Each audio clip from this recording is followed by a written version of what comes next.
Bonjour mesdames et messieurs, bienvenue à Perspective.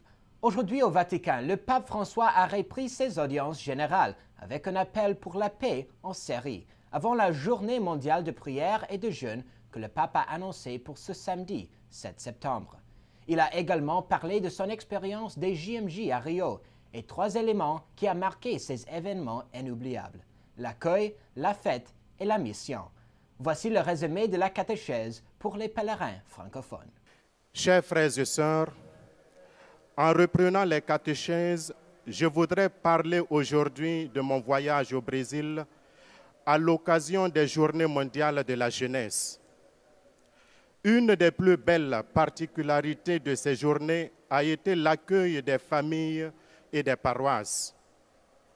L'accueil aide à surmonter les difficultés et à tisser des liens.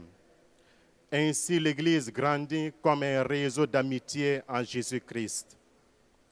L'accueil est la première parole qui ressort de ce voyage. Une autre parole est la fête. Les Journées mondiales de la jeunesse sont une grande fête de la foi et de la fraternité.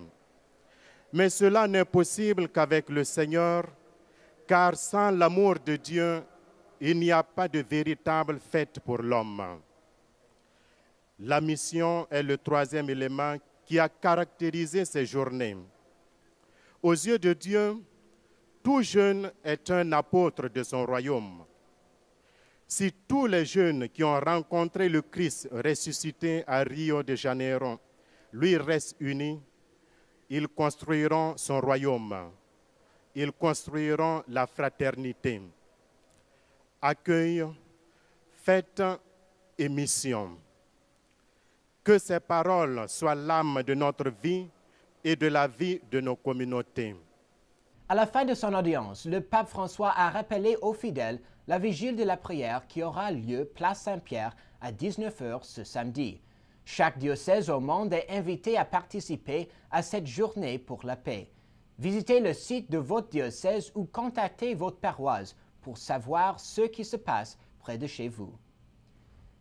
Dans la perspective de cette journée pour la paix en série, le Conseil pontifical pour la famille a publié une lettre aux familles pour demander que cette invitation du pontife soit accueillie avec beaucoup de sérieux et provoque un réel engagement de tous.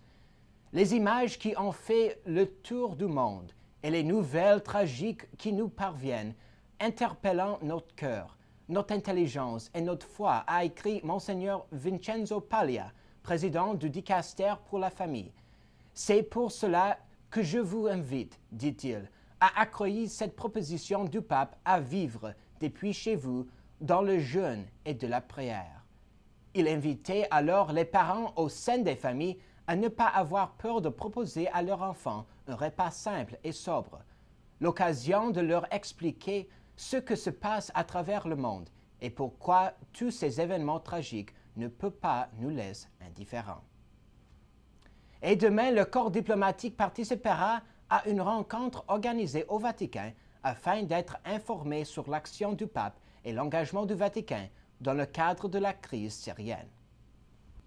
Ici au pays, à la fin du mois, les évêques canadiens se réuniront à Saint-Adèle au Québec au 23 au 27 septembre. Lors de cette assemblée plénière, ils marqueront le 70e anniversaire de la Conférence des évêques catholiques du Canada. Et à cette occasion, les évêques canadiens ont invité le cardinal Maradiaga d'Honduras, président de Caritas Internationalis, pour exposer le rôle de l'évêque dans la justice, la paix et la charité. Celle Lumière sera sur place pour couvrir l'événement.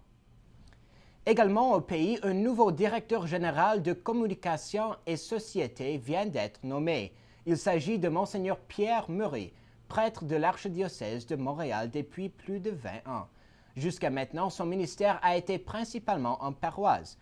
Monseigneur Murray était également professeur de philosophie au Grand Séminaire de Montréal depuis 1990. Communication et Société, un organisme à but non lucratif situé à Montréal, collabore avec la Conférence des évêques catholiques du Canada dans différents projets et services en matière de communication.